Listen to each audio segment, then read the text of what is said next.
Good morning all friends. मेरे legal advice by Sheikh Javed Mohammad advocate channel पर आपका स्वागत है। 1 जुलाई 2024 से भारतीय साक्ष्य अधिनियम बीए से 2023 लागू हो गया है। अब कोर्ट में इलेक्ट्रॉनिक सबूत देने के लिए जैसे व्हाट्सएप चैट फोटो वीडियो देने के लिए धारा 63(4) का सर्टिफिकेट देना जरूरी है। आवेदन की ड्राफ्ट जो आवेदन है हमारा सर, आप देख रहे हैं ये बुक के अंदर दिया हुआ है। ये भारतीय साक्ष्य अधिनियम 2023 के जो अंत में दिया हुआ है, भाग का पक्षकार के द्वारा भरा जाएगा, ये तो हमें देना ही है। इसके साथ एक आवेदन भी लगेगा। उस आवेदन की ड्राफ्ट भी मैंने ई बुक पीडीएफ के अंदर तैयार करके रखी है और उसके साथ वही हेश रिपोर्ट भी रहेगी और उसके साथ उसका हम स्क्रीनशॉट भी लगाएंगे। जो हेश रिपोर्ट हम ऑनलाइन टूल्स से निकालेंगे, उसकी भी मैं जानकारी आपको आगे दूंगा। अब हमें आगे क्या करना है, इसमें भी 5 महत्वपूर्ण पॉइंट हैं जो आज के वीडियो में मैं आपको बताऊंगा। और इसी प्रकार से जो इसमें फॉर्म में महत्वपूर्ण जानकारियां दी गई हैं आगे के पेरा में, जैसे कि IMEI, UIN, UID, MAC, cloud ID, इनको निकालने की क्या प्रोसेस होगी, ये भी सर आज के वीडियो में बताऊंगा। MACC एड्रेस जो कंप्यूटर का एड्रेस होता है, उसको निकालने की प्रोसेस क्या होगी, इन सब की प्रोसेस क्या होगी ये भी बताऊंगा। और ये फॉर्म कैसे भरा जाएगा, इसकी भी जानकारी मैं आज के इसी वीडियो में आपको दूंगा। आज का वीडियो बड़ा ही महत्वपूर्ण वीडियो है, एक आम व्यक्ति के लिए भी, कोर्ट में प्रैक्टिस करने वाले एडवोकेट्स के लिए भी, क्योंकि जब हमारे सामने इस प्रकार की प्रॉब्लम आती है, क्योंकि नया कानून है, इससे सभी लोग परिचित नहीं है। जब भी हमारे सामने हम उस कार्य को कर भी रहे हैं, यदि हमने कोई अदालत में प्राइवेट रूप से दावा पेश किया, प्राइवेट कंप्लेंट या एफआईआर दर्ज कराने का निवेदन किया कोर्ट से कि थाना प्रभारी को आदेशित किया जाए कि एफआईआर दर्ज करके इन्वेस्टिगेशन प्रारंभ करें, जो 175(3) BNSS 2023 में बताया गया है, जो पहले 156(3) थी दंड प्रक्रिया संहिता 1973 में। तो इनके साथ या ऐसे बहुत से आवेदन और बहुत सी कंडीशन हो सकती हैं दावे मुकदमे, जिनके साथ हमें इलेक्ट्रॉनिक दस्तावेज पेश करना पड़ते हैं, इलेक्ट्रॉनिक सबूत पेश करना पड़ते हैं। तो दोनों ही प्रोफार्मा में हैश वैल्यू का प्रमाण पत्र संलग्न किए जाने का उल्लेख है। ये जो भाग का है, ये पक्षकार के द्वारा भरा जाएगा, इसमें भी हैश वैल्यू प्रमाण पत्र संलग्न करे का उल्लेख दिया गया है अंत में। और भाग खा जो विशेषज्ञ के द्वारा भरा जाएगा, उसमें भी हैश वैल्यू लिखे जाने का उल्लेख है। हम शुरुआत करते हैं मुख्य मुद्दे से कि हैश वैल्यू, आखिर यह हैश वैल्यू क्या है। तो इसका जो अर्थ अगर हम समझें आसान भाषा में, तो ये डिजिटल फिंगरप्रिंट होता है। डिजिटल फिंगरप्रिंट एक हमारे अंगूठे का फिंगरप्रिंट होता है। जैसा कि हमने देखा है, हम जब भी जाते हैं तो अंगूठा लगाते हैं, तो हर व्यक्ति का अंगूठे का फिंगरप्रिंट अलग होता है। तो वैसे ही एक फिंगरप्रिंट होता है, जैसे हर इंसान का अंगूठा अलग होता है, वैसे ही हर कंप्यूटर फाइल जैसे कि फोटो, वीडियो, ऑडियो या डॉक्यूमेंट्स का एक यूनिक कोड होता है, जिसे हैश कहते हैं। ये सर इसकी डेफिनेशन हो गई। अब मैं थोड़ा सा आपको बता दूं यहाँ आगे बढ़ने से पहले कि ये हर डॉक्यूमेंट्स का अलग होता है। इसमें अगर एक डॉट में भी आपने फर्क कर दिया तो इसका कोड सर बदला जाएगा। अब हम इस फॉर्म को भरना सीखेंगे। ये हमारा प्रमाण पत्र है, भाग का पक्षकार द्वारा भरा जाना, और भारतीय साक्ष्य अधिनियम 2023 में ये बुक के अंदर भी छपा छपाया दिया हुआ है। मैं आपको बता दूं, ये जो बुक है इसके अंत में सर ये फॉर्म दिए हुए हैं, आप देख रहे हैं। अब हम फॉर्म भरना ही सीख रहे हैं सर। इसका एक एक कॉलम में आपको भरना बताऊंगा, बड़ी ध्यान से सुनिएगा आप। जो भी आपका डाउट और कंफ्यूजन है वो दूर हो जाएगा।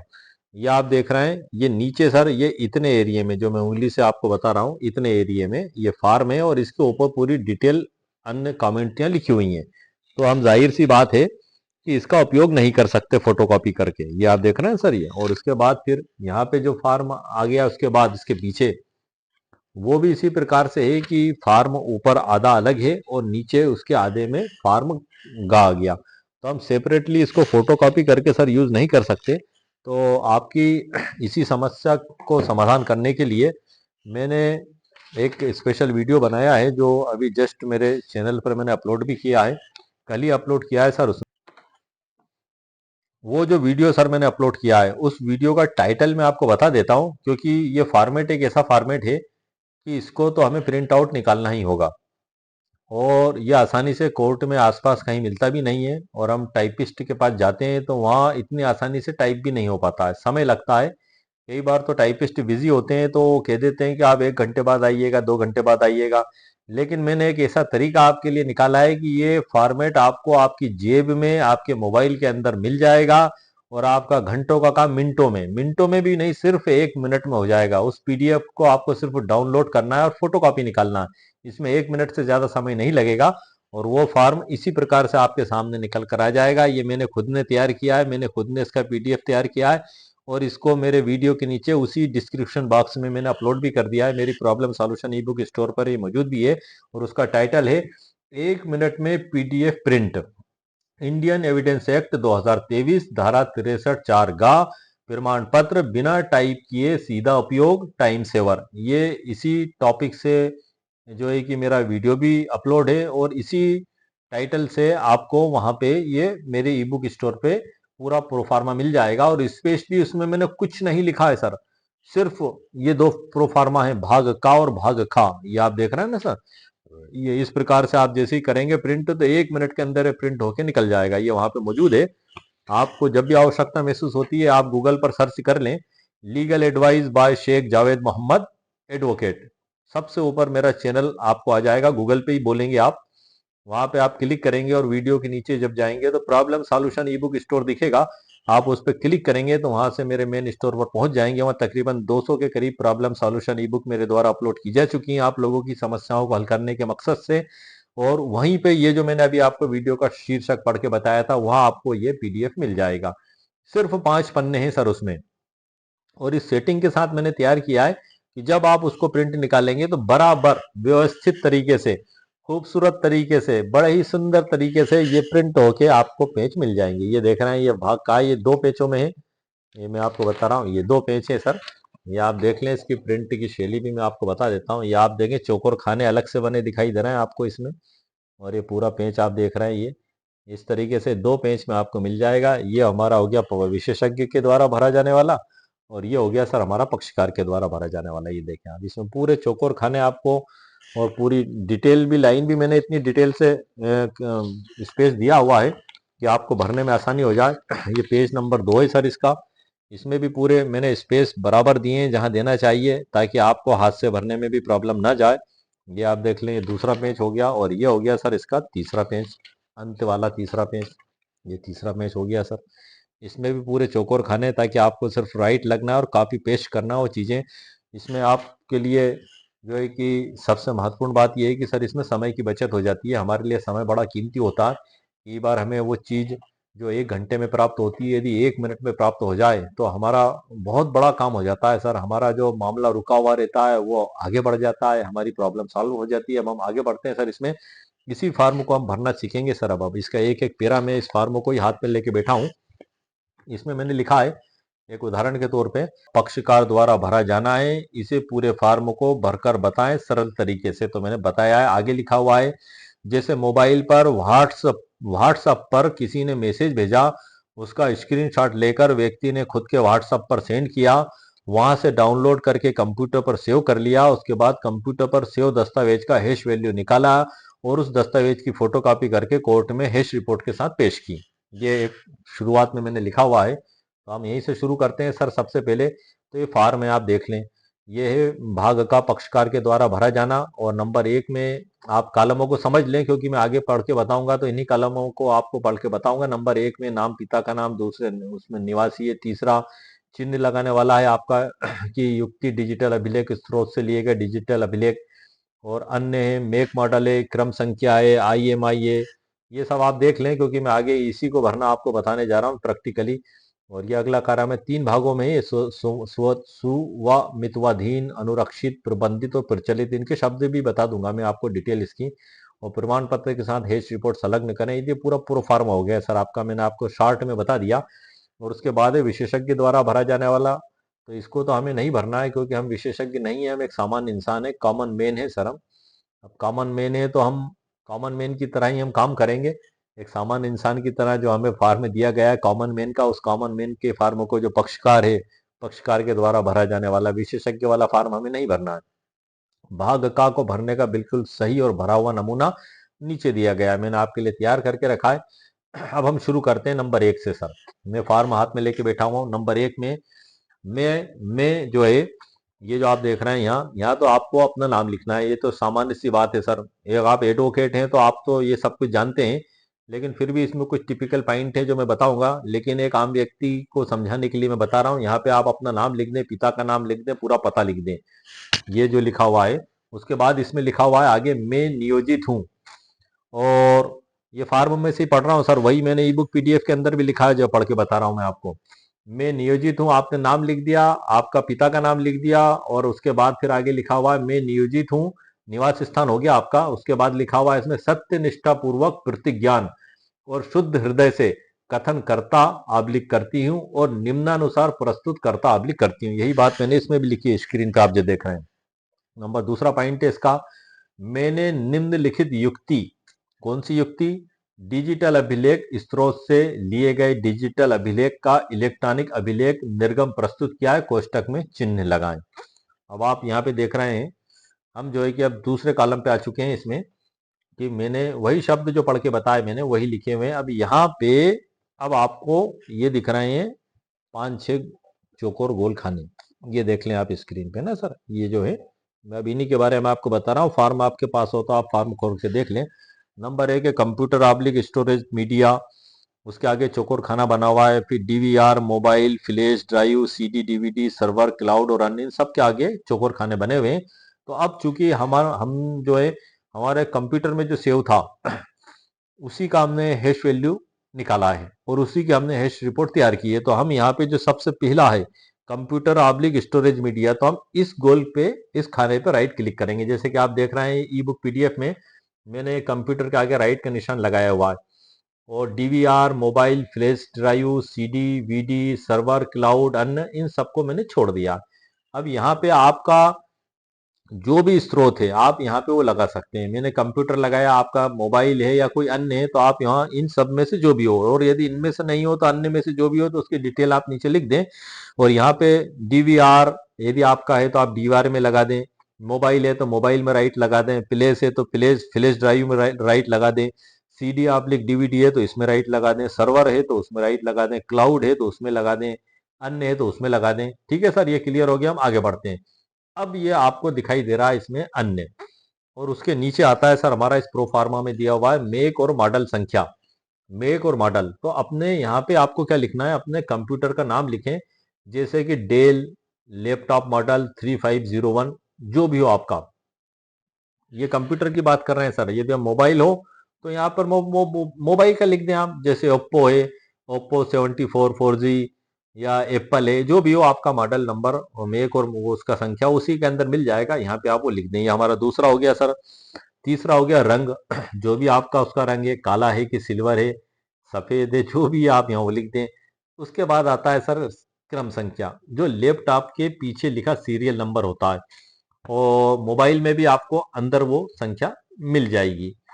तो यहाँ पे आप वो लिख दें, लैपटॉप के पीछे लिखा हुआ सीरियल नंबर आप लिख दें। कंप्यूटर का भी एक नंबर होता है वो आप यहाँ पे लिख दें। वो तरीके क्या होंगे निकालने के वो भी मैं आपको अभी आगे बताऊंगा। ठीक है सर। उसके बाद फिर हमारा क्रम संख्या के बाद आता है, ये पेज नंबर 1 हो गया सर हमारा फॉर्म भरने का। अब हम आ रहे हैं पेज नंबर 2 पे। यहाँ पे लिखा हुआ IMEI, UIN, UID, MSC, cloud ID और डैश डैश डैश डैश जैसा लागू हो। तो यहाँ पे आपको क्या करना है सर, यहाँ कंप्यूटर का MAC एड्रेस लिखें या खाली छोड़ दें। वजह क्या है सर, क्योंकि हमने जो सेकेंडरी एविडेंस कोर्ट में पेश किया है वो कंप्यूटर से ही उसको हैश रिपोर्ट निकाल के किया है। यदि आप मोबाइल में से ही निकाल कर रहे हैं उसी से मूल से, तो फिर आपको मोबाइल पे क्लिक करना है, वो जो भी हो। यदि आप असल कोर्ट में पेश कर देते हैं तो फिर हैश रिपोर्ट को की जरूरत ही नहीं है सर, पक्षकार के द्वारा भरा जाने पे। ये तो हम जब कोई सबूत के तौर पे पेश करते हैं तब हमें इसकी आवश्यकता पड़ती है। तो यहाँ पे हम कंप्यूटर से निकाला हुआ, इसलिए हमें MAC एड्रेस यहाँ पे लिखें या खाली छोड़ दें। ठीक है सर। इसमें अब हम यहाँ थोड़ा सा समझ लेते हैं कि थोड़ी सी समझने वाली बात है सर इसी पेरा पे। अच्छा, मोबाइल में EMI आपका नंबर मिल जाता है सर, उसका भी तरीका स्टार हेज 06 और हेज। जब आप डायल पे क्लिक करेंगे तो आपका पूरा वो निकल के आ जाएगा। वो प्रोसेस भी मैंने इसी बुक PDF के अंदर लिखी हुई है आपके लिए। मैं अभी आगे बढ़ रहा हूँ, मैं आप ध्यान से देखिएगा। यहाँ थोड़ा सा हम समझ लेते हैं थोड़ा सा यहाँ पे सर, कि युक्ति डिजिटल अभिलेख स्रोत से लिए गए डिजिटल अभिलेख का इलेक्ट्रॉनिक अभिलेख, तो आप चिन्ह लगा दें कहाँ पे, जैसे हमने कंप्यूटर पे क्लिक कर दिया था और इसमें नोट में जो मैं बता दूं लिखा हुआ है कि मोबाइल पर टिक ना करें, क्योंकि आप मोबाइल जमा नहीं कर रहे हैं, आप कंप्यूटर से निकला प्रिंट दे रहे हैं। ये थोड़ा सा ये डिफरेंस है, हम उदाहरण कंप्यूटर वाला लेकर चल रहे हैं। दूसरा अन्य है जो सर, इसको आप खाली छोड़ दें आप, क्योंकि अब आपने इसमें एक का चयन कर लिया, संख्या पे चर्चा कर रहे हैं तो उसी में बता दो, जैसे कि मेक और मॉडल, क्रम संख्या, और उसके बाद IMEI, इसके बारे में बता दूं सर मैं आपको कि मेक और मॉडल, जैसे कि HP लैपटॉप है आप यहाँ लिख दें, या आपके कंप्यूटर लैपटॉप का जो भी नाम हो, रंग काला सिल्वर जो भी हो वो आप लिख दें। क्रम संख्या में लैपटॉप के पीछे स्टिकर पर या सीरियल नंबर लिखा होता है, उसे यहाँ पे लिख दें। IMI, UIN, UID, MSC, cloud ID यहाँ लिखें, लागू नहीं, NA ना, क्योंकि कंप्यूटर में IMEI नंबर नहीं होता है। अगर आप तकनीकी जानकारी रखते हैं तो कंप्यूटर का MSC एड्रेस लिख सकते हैं, वरना लागू नहीं लिखना सबसे सुरक्षित है। क्योंकि आप सीरियल नंबर लिख ही रहे हैं, लेकिन वो भी आसान है, उसकी प्रोसेस भी मैंने आगे दी हुई है, जो मैं अभी आपको बता दूंगा, 30 सेकंड में आप निकाल लेंगे उसको। इसके आगे सर हम आते हैं, ये हमारा कॉलम हो चुका है सर कंप्लीट। अब यहाँ से ये दूसरे पेज पे जो पूरा लेख लिखा हुआ है हम उस कॉलम पर आ रहे हैं। मैं थोड़ा सा पढ़ के सर आपको बता दूं इसमें कि डिजिटल युक्ति या डिजिटल अभिलेख स्रोत नियमित क्रियाकलाप करने के प्रयोजन के लिए नियमित रूप से सूचना का सृजन करने, भंडारण करने या प्रोसेस करने के लिए विधि पूर्ण नियंत्रणाधीन थे, और इस कालावधि के दौरान कंप्यूटर का संचार युक्ति समुचित रूप से कार्य कर रही थी, तथा कारोबार के साधारण क्रम के दौरान सुसंगत सूचना को कंप्यूटर में नियमित रूप से फीड किया गया था। यदि किसी भी समय कंप्यूटर ऑब्लिक डिजिटल युक्ति समुचित रूप से कार्य नहीं कर रही थी या परिचालन में नहीं थी, तब इससे इलेक्ट्रॉनिक ऑब्लिक डिजिटल अभिलेख या उसकी शुद्धता प्रतिकूल रूप से प्रभावित नहीं हुई। डिजिटल युक्ति या डिजिटल अभिलेख का स्रोत मेरे द्वारा जो लागू हो उसका चयन करें।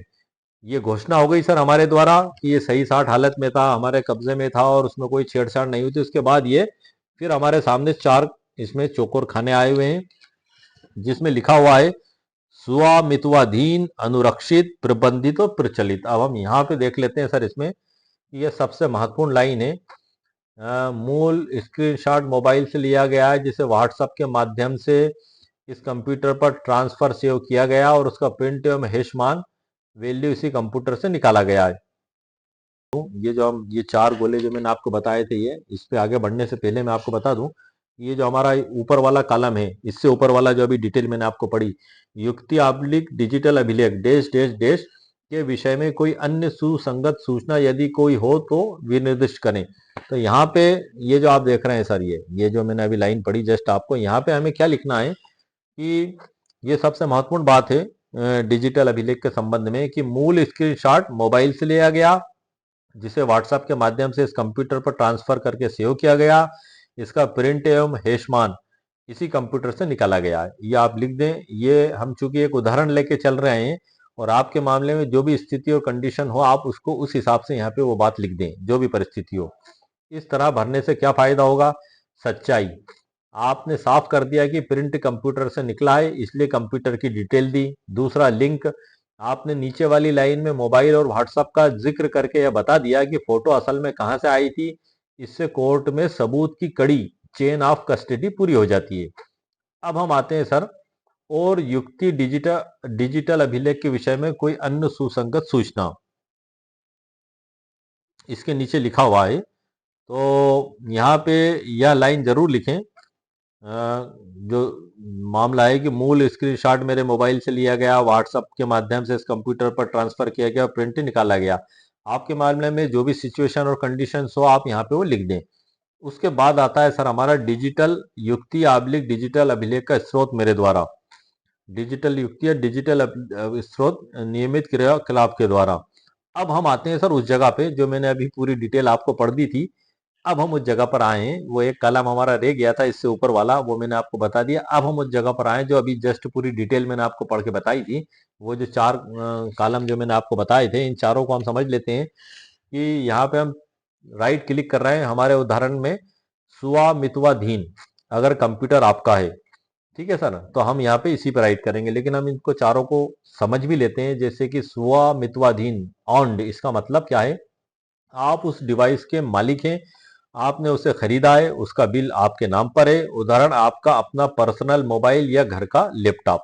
दूसरा अनुरक्षित, मेंटेन्ड, मतलब क्या हुआ इसका, ये सर चारों खाने दिए हुए, उसका मतलब बता रहा हूं मैं सर, जो उसमें आप ध्यान सुनिएगा, मतलब आप मालिक नहीं है लेकिन उसकी देख रेख मेंटेनेंस आप करते हैं, जैसे उसमें सॉफ्टवेयर डालना, ठीक करना, उदाहरण किसी कंपनी का आईटी वाला बंदा या कंप्यूटर रिपेयर करने वाला।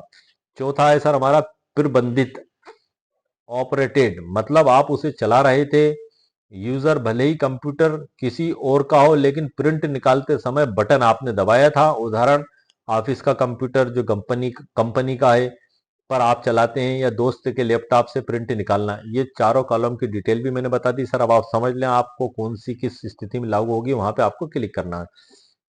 आपके केस में कैसे टिक करना है, क्योंकि आपने ये जो मैं बता रहा हूं सर इसमें वीडियो के माध्यम से, क्योंकि वीडियो में हमने कंप्यूटर से प्रिंट निकालने का उदाहरण लिया था, इसलिए परिस्थिति एक आती है इसमें कि अगर कंप्यूटर लैपटॉप आपका अपना है, आप आपको दो जगह टिक करना चाहिए, या कम से कम पहले वाले पर, जैसे कि स्वामित्वाधीन, क्योंकि आप मालिक हैं, क्योंकि आपने ही उसे चलाया, तो प्रचालित, इन दोनों पे आप राइट लगा दें। परिस्थिति दो है सर इसमें, अगर कंप्यूटर ऑफिस का है किसी और का है तो प्रचालित ऑपरेटेड पे आप क्लिक करें, क्योंकि आप मालिक नहीं है लेकिन सबूत निकालते वक्त आप ही उसे चला रहे थे, कोर्ट को बस यह जानना है कि वह उस वक्त कंट्रोल किसके हाथ में था। ये दो स्थितियां हो गई सर, ये चारों की डिटेल भी बता दी है सर मैंने। अब हम आते हैं तीसरे नंबर पे। अब मैं पेज बदल रहा हूँ सर, हमारा 3 पेज में प्रोफार्मा, हम अंतिम पेज पे आ रहे हैं इसमें हम, ये हमारा आखिरी पेज है, और इसमें यहाँ से जो चालू होता है वही चीज मैंने लिखी है। मैं कथन करता करती हूँ कि इलेक्ट्रॉनिक ऑब्लिक डिजिटल अभिलेख का एल्गोरिदम के माध्यम से अभिप्राप्त हैशमान डैश डैश डैश डैश है। अब ये भी मैंने वही लाइन लिखी हुई है, ई बुक पीडीएफ में आप देख लें, और नीचे कोड है तो यहाँ पे हमें लिखना हुआ है SHA256 पर आप क्लिक कर दें, क्योंकि इसमें 4 ऑप्शन दिए गए नीचे सर, ये देख लें आप, 4 ऑप्शन, 4 ऑप्शन में जो है SHA1 है, दूसरा है SHA256 है, तीसरा है MD5 है, और चौथा है अन्य। मैंने उसमें से पढ़ के आपको बता दिया, यही इसमें भी मैंने लिखा हुआ है। इनमें से आपको एक को क्लिक करना है, तो हमने SHA256 पे करा है, क्योंकि हमने इसी प्रोसेस का इस्तेमाल करके हैश वैल्यू निकाली है, और हैश रिपोर्ट भी इसी के आधार पर तैयार की है, और इसी का स्क्रीनशॉट भी खींचकर हमने साथ में लगाया। तो यहाँ पे हमें राइट कर देना है। इसके बाद फिर जो आता है सर अन्य, अन्य के आगे आप देख रहे हैं ये मेरा एरो है, और ये खाली जगह जो दिखाई दे रही है, इस खाली जगह में वह कोड लिखें जो आपने निकाला था। ये कौन सा कोड निकाला था सर, जो मैंने ऑनलाइन आपको कंप्यूटर स्क्रीन पे बताया था, कॉपी करके और पेस्ट करके बताया था। उस मूल प्रोफार्मा में, भाग का पक्षकार के द्वारा भरा जाने वाले फॉर्म में मैंने आपको जगह पेस्ट करके बता दिया था प्रैक्टिकली। अब यहाँ पे वही आपको पेस्ट करना है, लंबा सा कोड आपको दिखाई दे रहा है, इसको यहाँ पे आप पेस्ट कर दे। ठीक है सर, ये हमारा हो गया फॉर्म भरने का यहाँ का तरीका। अब प्रमाण पत्र के साथ हैश रिपोर्ट संलग्न करें, ये वही बात आ गई सर, ये हम अंत में आ चुके हैं, चूंकि इसलिए बात आ गई है यहाँ, इसमें भी यही लिखा हुआ है अंत में, ये में आप देख रहे हैं, प्रमाण पत्र के साथ हैश रिपोर्ट संलग्न करें, नोट यहाँ वह स्क्रीनशॉट वाला प्रिंट स्टेपल कर दें। तो एक तो हैश रिपोर्ट संलग्न कैसे होगी, तो हैश रिपोर्ट पूरी मैंने आपको तैयार करके बता दी, जो इसी ई बुक पीडीएफ के अंदर मौजूद है। आपको आपके केस के हिसाब से, अपने हिसाब से उसको तैयार करना है।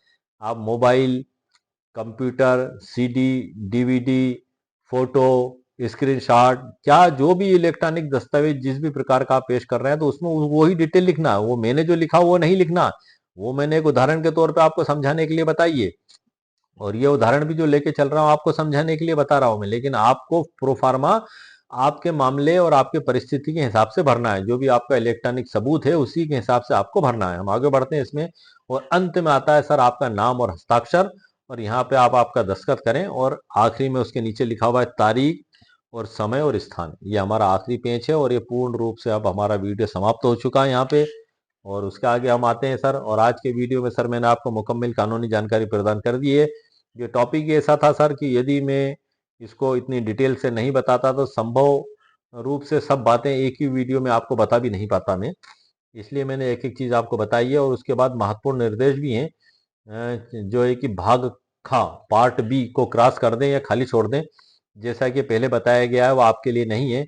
और अटैचमेंट, इस फार्म के पीछे आपको दो चीजें लगानी है, एक तो व्हाट्सअप मैसेज जो जिसका आपने कॉपी किया है वो भी लगाना है सर। हाँ, मैं आपको बता दूं, हाईलाइट कर दूं, हो सकता है मैंने वीडियो के प्रारंभ में आपको नहीं बताई। मतलब 3 के अलावा 4 चीजें हो जाएंगी सर अब। अभी तक मैं आपको 3 चीजें ही बताता आ रहा था, लेकिन यहाँ मैंने इसमें लिखा हुआ है कि उस व्हाट्सएप मैसेज और स्क्रीनशॉट का प्रिंट आउट आप निकाल लें। किसका? जिसका हमने हैश रिपोर्ट निकाली है उसकी भी आप फोटोकॉपी निकाल लें। तो सबसे ऊपर हो गया हमारा भाग का पक्षकार के द्वारा भरा जाना। इसके नीचे हो गया हैश वैल्यू रिपोर्ट जो हमने टाइप करके तैयार की है, ये जो मैंने आपको बताई थी, जो इस पीडीएफ के अंदर मौजूद है। और उसके नीचे हमने लगाया स्क्रीनशॉट, जिस टूल से हमने उसका हैश वैल्यू निकाला है, ये आप देख लें सर। और इसके नीचे हमें उसका फोटो लगाना है, फोटोकॉपी लगाना है जिसका हमने हैश वैल्यू निकाला है। तो ये हो गए 4 दस्तावेज सर। मैं अभी तक आपको 3 दस्तावेज बता रहा था, ये एक चीज रह गई थी, लेकिन वो भी हमारे यहाँ आ चुकी है सामने। तो ये चारों चीजें सर आपको पेश करना है। और उसके बाद कंप्यूटर का स्क्रीन का हुआ प्रिंट आउट जिस पर फाइल का नाम वाला कोड दिख रहा है, वो मैंने आपको बता ही दिया। अन्य सूचना वाला कॉलम में लाइन लिखवाई, जैसे मूल स्क्रीनशॉट मोबाइल से लिया गया या बहुत जरूरी है या ईमानदारी दिखाता है। ईमानदारी दिखाता है सर कि धारा 63 की शर्तों को पूरा करता है। अब यह फॉर्म पूरी तरह से कानूनी रूप से सही है, आप इसे बेझिझक जमा कर सकते हैं। अब इसको स्वीकार करना, अस्वीकार करना, केस का हारना जीतना, ये सब जज साहब के विवेक के ऊपर सर डिपेंड करता है। कोर्ट में माननीय न्यायालय को पूरा अधिकार है कि वो किसी दस्तावेज को या तो स्वीकार करें या अस्वीकार करें। हो सकता है आपका दस्तावेज किसी कारण से अस्वीकार हो जाए या स्वीकार हो जाए, हो सकता है आप केस हार भी जाएं या जीत भी जाए। ये तो सर एक प्रोसीजर है जो मेरे द्वारा अपनाई गई थी एक सर्वोत्तम रूप से। तो वो मैंने आपको सर वीडियो के जरिए जानकारी बताई गई है। हम देख लेते हैं सर इसमें कंप्यूटर में क्या होता है। IMEI नहीं होता। ये तो सर हमारा, अब हमने फॉर्म भरना भी सीख लिया, हैश रिपोर्ट निकालना भी सीख लिया, और हैश रिपोर्ट तैयार करना भी सीख लिया, और फार्म का पूरा भरना भी सीख लिया। ये हम चारों चीजें इसमें अब सीख चुके हैं। अब हम आगे बढ़ते हैं कि ये भी इसी से रिलेटेड है सर। इससे भी IMEI इसमें नहीं होता है कंप्यूटर में। MACC एड्रेस हाँ ये होता है। और ये इंटरनेट वाईफाई या LAN चलाने के लिए एक चिप होती है जिसका एक यूनिक नंबर होता है, जिसे media access control MAC address कहते हैं। और क्लाउड आईडी ये भी नहीं होता है इसमें सर, क्रॉस लगा हुआ है, सिर्फ MAC एड्रेस होता है। तो फिर फार्म में क्या भरें? MAC एड्रेस में कंप्यूटर का MAC एड्रेस, मेक एड्रेस निकालना बहुत आसान है। ये देखने में कठिन लगता है लेकिन असल में 30 सेकंड का काम है। तो पूरी प्रोसेस मैंने सर इस ई बुक PDF के अंदर लिख दी है। स्टेप 1, स्टेप 2, स्टेप 3, स्टेप 4 आप देख लीजिएगा, स्टेप 5। और इसी के बाद फिर जो है कि IMEI international mobile equipment identity number, ये भी बहुत आसान है। इसकी भी प्रोसेस सर मैंने इसमें लिख दी है। जैसे कि मैंने आपको बताया था स्टार हेज 06 और फिर हेज, ये आप लिखेंगे तो आपके सामने EMI आ जाएगा। अच्छा, मैं इसमें इन सबको सर आसान तरीका में बता दूं, ये मैंने लिखा हुआ है, बड़ा महत्वपूर्ण टॉपिक है ये भी। ये मैं आपको बता देता हूँ। जादुई कोड है सर, इसको हम कह सकते हैं जादुई कोड। IMEI निकालने का एक जादुई कोड है। वो कोड है स्टार हेज 06 और हेज। मतलब ये आप जैसी टाइप करेंगे और कॉल बटन दबाने की भी जरूरत नहीं पड़ेगी, और आप जैसे आखिर दबाएंगे हेज, मोबाइल की स्क्रीन पर IMEI नंबर अपने आप आ जाएगा। इसको आप नोट कर लें। फोन में 2 सिम लगती हैं तो 2 IMEI नंबर, और एक है तो एक दिखेगा। तो इसमें सर 2 सेटिंग के जरिए इसमें दूसरा है सर सेटिंग के जरिए। अगर हम देखते हैं एंड्रॉइड के लिए तो सेटिंग में जाएं, ये दूसरा तरीका है इसका। और सबसे नीचे अबाउट फोन, फोन के बारे पर क्लिक करें और यहाँ आपको IMEI लिखा हुआ मिल जाएगा। तीसरा है सर आईफोन के लिए सेटिंग में जाएं, जनरल पर क्लिक करें, अबाउट पर क्लिक करें, थोड़ा नीचे नीचे जाने पर IMEI नंबर मिल जाएगा। और ये इन पे सर मैं फिर आपके लिए स्पेशल वीडियो बना दूंगा। यदि आपको ऐसा लगता है तो आप मुझे कमेंट्स करके बता देना, क्योंकि वीडियो सर फिर इतना लंबा हो जाएगा, काफ़ी लंबा हो जाएगा सर वीडियो। इसमें मैं जो महत्वपूर्ण जानकारियाँ वो इसमें दे रहा हूँ सर मैं। और इसके बाद सर जो है कि ये साक्ष्य अधिनियम के फॉर्म में यह line IMEI UIN UID MAC cloud ID इसलिए इतनी लंबी दी गई है ताकि हर तरह के डिजिटल सबूत, चाहे वह मोबाइल हो, कंप्यूटर हो या इंटरनेट का डेटा हो, इसमें कवर किया जा सके। तो आपको वीडियो में जो अंतर है सर वो भी सर मैंने इसमें लिखा हुआ है, क्योंकि सर हम आपको ये 5-6 का निकालने का शॉर्ट में तरीका बता देता हूँ, डिटेल में बाद में देखेंगे। सबसे पहले हम IMEI सिर्फ मोबाइल के लिए, वो मैंने जादुई तरीका जादुई कोड बता दिया और इस ई बुक में उसकी पूरी प्रोसेस लिखी हुई है। दूसरा MAC एड्रेस, इसको मोबाइल में या इंटरनेट चिप का पता है मोबाइल और कंप्यूटर दोनों के लिए। सेटिंग में जाएं, अबाउट फोन के बारे में पर क्लिक करें और स्टेटस या स्टेटस इंफॉर्मेशन पर क्लिक करें। यहाँ आपको वाईफाई MAC एड्रेस लिखा हुआ मिल जाएगा। दूसरा है कंप्यूटर लैपटॉप में इसे कैसे देखें, तो कीबोर्ड पर Win+R दबाएं और CMD लिखे और एंटर करें।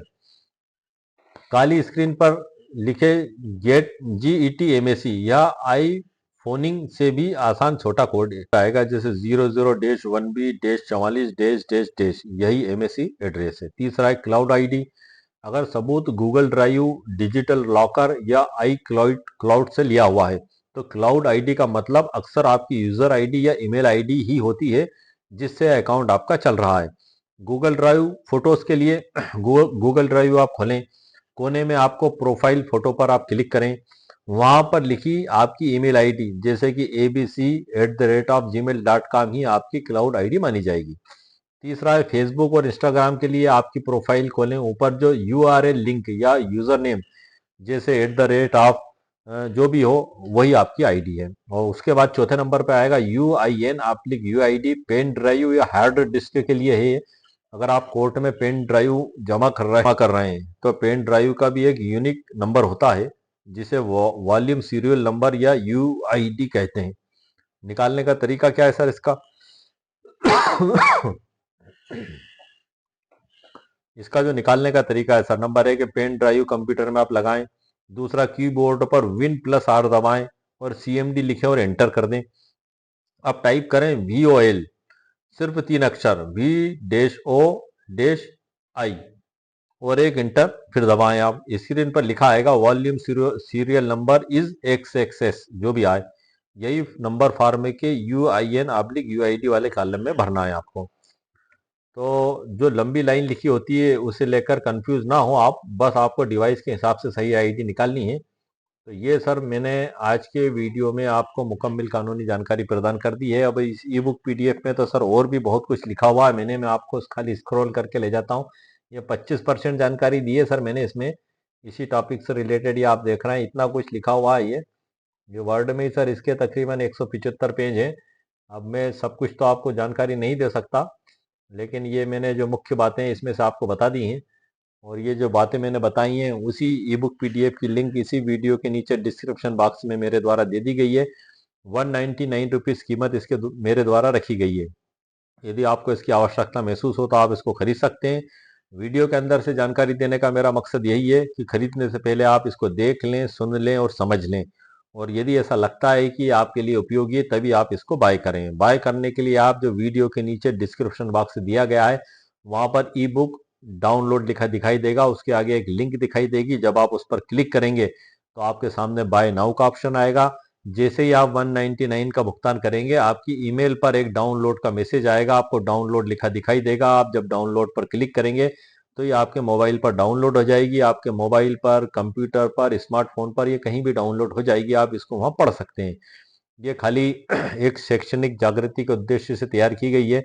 इसे आप किसी भी कोर्ट कचहरी अदालत में सरकारी दफ्तर में पेश नहीं कर सकते, मात्र एक PDF है, लेकिन इसके अंदर जो कानून लिखे हुए हैं उन कानूनों का उपयोग आप मेन बुक को ले जाकर कोर्ट में पेश करके कर सकते हैं। जैसे कि मेन बुक मैंने आपको बताई थी, इसमें जो कानून लिखे हुए हैं ये सिर्फ एक PDF है, आपके प्रॉब्लम को सॉल्यूशन करने के लिए मेरे द्वारा तैयार किया गया है, और ये सिर्फ एक जानकारी है सर, ये कोई दावा नहीं है। मेरे द्वारा दी गई जो भी जानकारी आपको पूरे वीडियो में शुरू से लेकर अंत तक दी गई है, इस पे कोई भी कार्रवाई करने से पहले आप आपके वकील साहब से एक बार जरूर सलाह मशवरा कर लें, क्योंकि आपके केस की परिस्थिति और फैक्ट अलग हो सकते हैं। हर व्यक्ति के केस की परिस्थिति और फैक्ट एक जैसे हो ही नहीं सकते सर, कुछ ना कुछ डिफरेंस तो उसमें होता ही है। जैसे कि फिंगरप्रिंट, हम हैश वैल्यू की बात कर रहे थे, हर व्यक्ति का फिंगरप्रिंट अलग होता है, इसी तरीके से हर डॉक्यूमेंट्स का हैश वैल्यू भी अलग होता है। ये भी एक डिजिटल फिंगरप्रिंट ही है। इसको यदि हम थंब के फिंगरप्रिंट से अगर हम तुलना करें तो ये डिजिटल फिंगरप्रिंट है कि हर डॉक्यूमेंट्स का एक हैश वैल्यू अलग होता है, उसका कोड अलग होता है, एक डॉट का भी फर्क हो जाता है तो पूरा बदला जाता है। तो ये इसको लागू करने से पहले आप आपके वकील साहब से, आपके कानूनी विशेषज्ञ से सलाह मशवरा जरूर कर लें।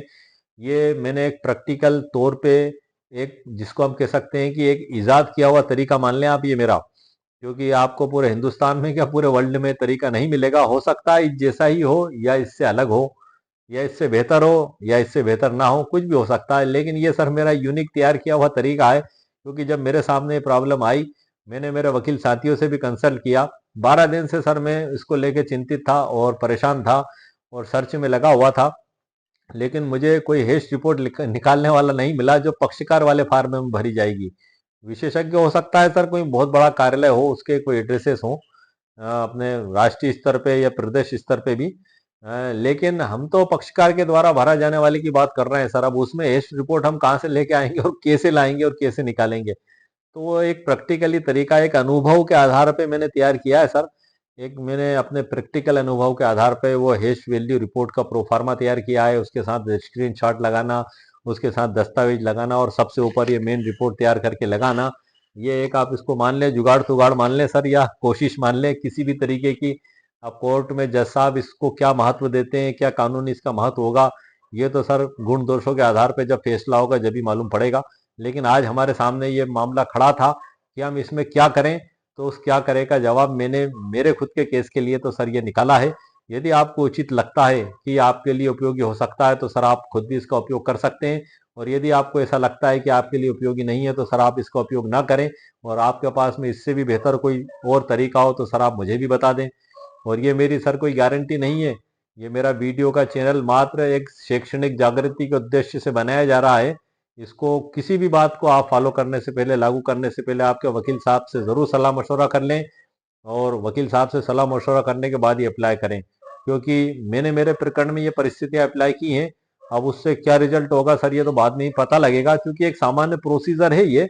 अब हम अगर अकल से ही सोचें कि इसमें जो पक्षकार के द्वारा फॉर्म भरा जाना है, जो मेन प्रारूप है, अब इसमें जो हेश रिपोर्ट संलग्न करें तो हम वो किससे जाकर करवाएंगे सर? तो वो किससे जाके करवाएंगे? तो ये मेरा खुद का इजाद किया हुआ तरीका है जो मैंने आपको बताया है। यदि आपके पास कोई दूसरा इससे बेहतर रास्ता मौजूद है तो सर आप उसका उपयोग बिल्कुल कर लें आप। और अगर नहीं हो तो मेरा इस बताए हुए तरीके को आजमाने से पहले आपके वकील साहब से जरूर सलाह मशवरा कर लें, आपके कानूनी विशेषज्ञ से जरूर सलाह मशवरा कर लें। और यदि वो आपको मना करते हैं कि नहीं आप इस तरीके को ना अपनाएं तो फिर आप ना अपनाएं सर।